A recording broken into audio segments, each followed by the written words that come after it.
you can feel the madness, folks. Welcome to You Say Maize, I Say Blue. I am your host, Chris Cichon. This week joined by Charlie Clinton stepping in for DJ Sass, who's out with a bad ankle. Charlie, welcome to the show. We got a busy episode. It's a busy time of year. It's good to see you, too. Okay, excellent. Well, I'm sorry. It's a busy show, busy time of year. We got to jump right into it. So, Charlie, you can go ahead and say Maize. I'm going to say Blue. And did you see Stephon Curry, how he absolutely blew up in the second half against Georgetown? 25 points.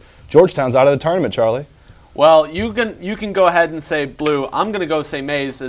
I am amazed that Pittsburgh lost to Michigan State. I thought that Pittsburgh was going to make to the championship, but anyways, that's for another topic. One of many surprises, I would say. That's for another topic. We got to get into little U of M hockey. They won the CCHA tournament and got a #1 seed in the NCAAs.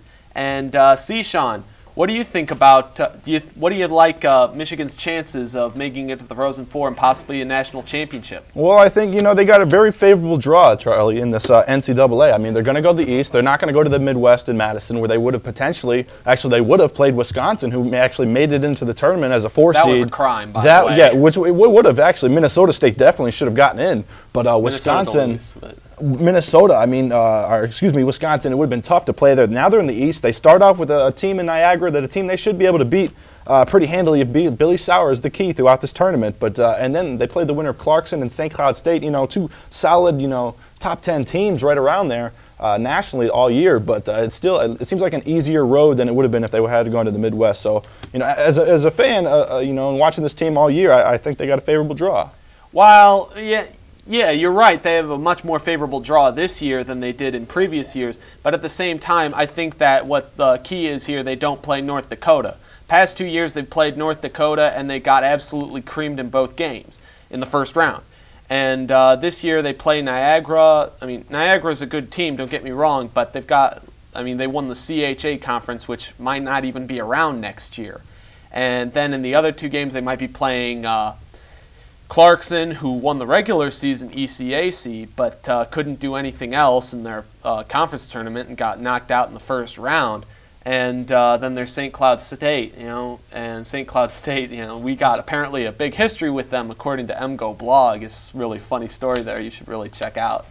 But it should be, Michigan. Charlie, do tell about that story. I didn't catch that. Apparently, there was a skating mascot for St. Cloud State last time we hosted a NCAA regional, and apparently we ended up beating up their mascot, the players, that is. Michigan's players beat up St. Cloud State. Yeah, if you haven't read that story, it's going to make for great atmosphere over there in Albany. I'll tell you what, Charlie. I mean, Michigan, they're 31-5-4. They got to get it done. Red Barrington's got history. What is it? 2 titles he's got here at Michigan. 2 titles, but I mean, Ron Mason, Barry Kyle, all those guys, they have 3 or 4. It's going to be. I mean, you can't just. So we've got a tough road ahead of them. Yeah, it's a tough road ahead. Charlie, we're going to have to jump from the ice. We're going to go to the hardwood. It is March Madness. I talked about it at the beginning of the show.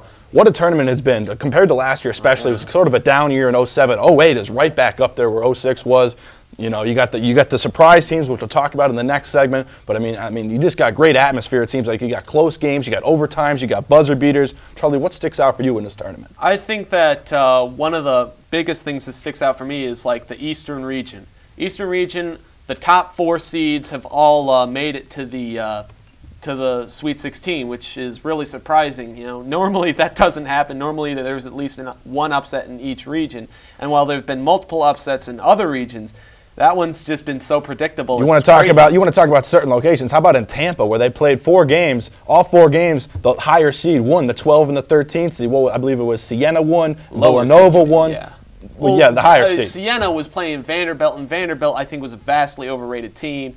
Villanova was playing Clemson, another vastly overrated team. The only reason why they got that Clemson made it all the way to the ACC championship game. Played very well. They were up 18 in that second half. Villanova came back. You got to give them credit. Duke in the ACC championship. I mean, the ACC semifinal.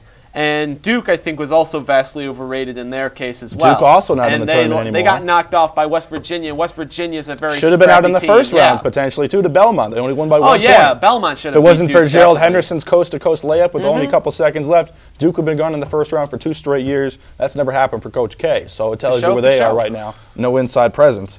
For show is what. Okay, whatever the kids are saying these days. But I mean, all the stories. You mentioned Michigan State too in your opening line. Michigan State in the Sweet 16. Tom Izzo's got to be loving the defense and the rebounding going on up there. Well, yeah, we got to move on a little bit to some specific stuff like Davidson, Western Kentucky, Nova. Any of this stuff a real surprise to you? You got to talk Davidson. When you're talking anything about this year's NCAA tournament, Charlie, the first thing you got to come up is Davidson. They are the George Mason of this year's bracket. Stephon Curry's just been an absolute, what a player. He's been 40 points in the first round as they beat Gonzaga, a very formidable opponent, and then they placed Georgetown, a power in Georgetown. They beat them. He has 30 points.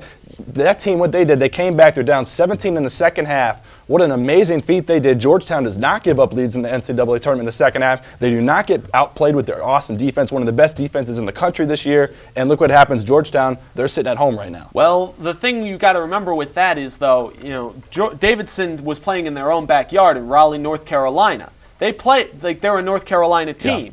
And Georgetown, Roy Hibbert fouled out in that game. So, that's like going to be a huge factor. A lot, yeah. And, I mean, not that he hasn't done that before, but, yeah, still, it's going to be a huge factor when your star player, your All-American, fouls out. So, Charlie, let me tell you, don't count out Davidson yet either. They got Wisconsin coming up this coming weekend in the Sweet 16, a very tough defensive team. But if they beat Georgetown, you're darn right they can beat Wisconsin, a very tough defensive scrappy team. Wisconsin's playing in Detroit, though. Wisconsin's a lot closer. Okay, well, it's a little bit different with the Michigan factor here. Yeah. I don't think it's going to be too much of a big deal. But, yeah, they are coming to Detroit. But Davidson, I mean, you saw all the hard teams they played in the beginning, your Carolinas, UCLAs, your Dukes. They didn't win those games. They played them close. But now look how prepared they are in the postseason, really playing like a really good team. Other teams you mentioned, Charlie, Western Kentucky with that last-second buzzer beater. What a shot that was. That has to be the moment of the tournament. Oh, that was a great shot, but I was not shocked by the fact that they beat Drake. Drake was greatly overrated. Everybody was all on Drake's I don't know. I had Drake winning it. I thought Drake was a very good team this year. They played a nice schedule, and they really showed some merit in those tough games. But, what a start. Ty Rodgers was the guy's name. Shot of the tournament, I would say. All right, well, going to get into some other NBA, some pro basketball stuff going on. Dirk Nowitzki